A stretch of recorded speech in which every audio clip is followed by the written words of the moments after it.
WebFox here, and here we are going to do Fit to Read, starting with the latest issue of Gameinformer, issue 223. As you can tell by this double-sized cover picture, the latest issue of Gameinformer is going to go over the latest Transformer video game, The Fall of Cybertron. Right away, the cover reveals that the Dinobots will be in it.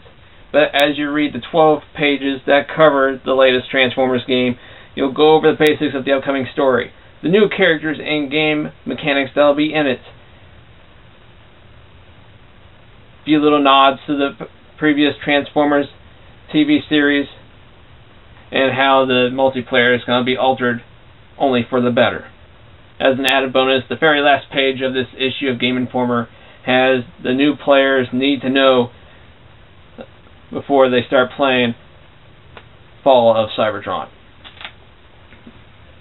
Also in this issue, Gameinformer interviews the head team over at 343 Studios as they are making Halo 4 and other Halo games that may be on the way. Also in this issue is an interview with Brian Fleming, a co-founder of Sucker Punch. This issue's top 10 list is of Gameinformer's top 10 beat-em-up video games. And besides all the regular classic fan letters, previews, reviews, and other in-depth game news, there's even 6 pages covering this Skyrim video game coming out soon. I'm a big fan of Gameinformer, and I've got quite a collection. And I gotta say, I think this is probably one of their better issues, well, at least issues that I like the most. So, I gotta say that you are a Transformers fan, you must definitely pick this up to learn about the game. And there's even some nice, like I said, pages in there going over Skyrim and even the 343 Studios about the upcoming Halo games. Not a necessary pickup, but it is really a good one to have. Sticking in the realm of magazines, we're moving on to Sonic Super Special #1, the first Sonic the Hedgehog magazine. You can't tell this by the image on the computer screen at the moment, but the cover of the Sonic Super Special is sort of an aluminum, shiny type. Quite nice, really. In fact, from what I could tell, I think the second issue is going to have the same type of cover. Can't be too sure. This magazine is going to come out on a quarterly basis, so one every 3 months. The Sonic Super Special is sort of a nostalgia / collector's needing of Sonic stuff, for it has 5 Sonic comics in it. Sonic 226, Sonic 199, Sonic 200, and the main stories from Sonic 160 and 161. Like other magazines, this issue also comes with fan letters, even an interview with one of the head Sonic writers, and there was even a little story at the beginning that talks about the fate of Sally, which supposedly this issue came out shortly before issue 223 of Sonic the Hedgehog, so it was still a mystery then. But this story doesn't really reveal the fate, it just kept pulling the strings of what people want to know. And at the very back is part 1 of the Mobius timeline for what you need to know and when it happens about the Sonic universe. Looks like this thing is going to cover it. So yeah, being a big Sonic fan, naturally I picked this up. $10 price tag, but you do get practically 5 Sonic comics in it, along with interviews and a lot of other exclusive stuff, like including the timeline. Of course, you can probably get that, sort of a close facsimile to it online, but I gotta say, this is quite nice.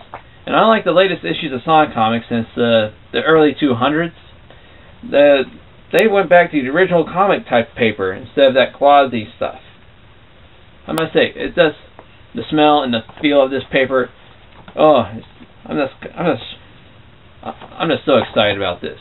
But then again, there is quite a bit of ads in here for the upcoming and just recently passed Sonic comics and archives, and several little cutout pamphlets to order away for other Sonic stuff. So, kind of feels to be a bit of filler with all those ads and practically almost all of it being comic book. But then again, this way you don't have to go over your old comics, and also just gives you a reason to go over the stories again, which I like. Now, I know that practically all I've been reviewing lately was Sonic comics, but I don't really have that much money, and Sonic's my favorite thing, so naturally I'm going to keep picking those up. So, let's get on to the Sonic comics. Now, I'm going to go this a little out of order, because Sonic Universe 33 technically came out before Sonic 230, but the storylines have it so that Sonic 230 takes place before Sonic Universe 33, and I'm saying a lot of Sonic today. Anyway, so on to the comic. Now this is a beautiful cover by Brian Bates, who I'm going to say did my favorite cover art back in Sonic 221. Now this is just wonderful. You got Sally there, Fate Unknown, and Sonic taken on with two robotic versions of himself. So I'm going to say, one downfall, I didn't care for this, as it turns out that Sonic saves Sally's life.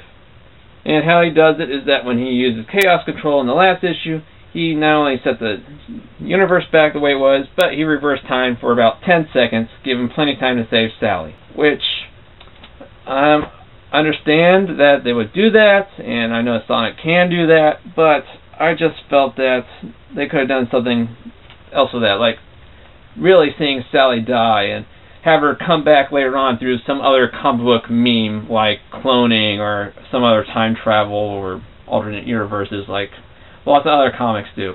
But, yeah, well, he saves her, and then it comes to fruition that turns out the Death Egg not only has the power to alter reality, but can still robotize the world. So Sonic has to take on two robotic versions of himself, Dr. Eggman, and somehow stop the Death Egg from roboticizing the world. And also, the fate of Sally is not what happens at the beginning, but what happens at the end. And if you've seen the covers of the issues to come, you know what happens to her. But I'm not spoiling that.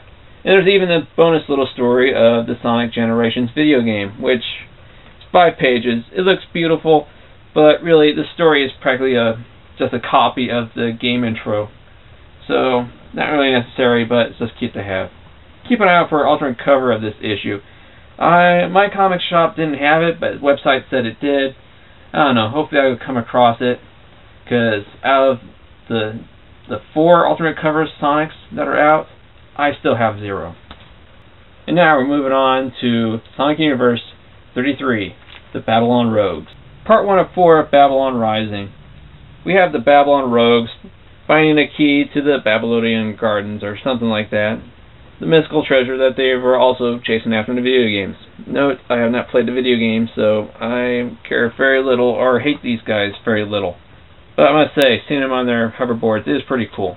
But one neat thing about this story is it reveals their background, how they were originally part of that bird armada that Tails fought, and that other Goonie from the Destructics was also from.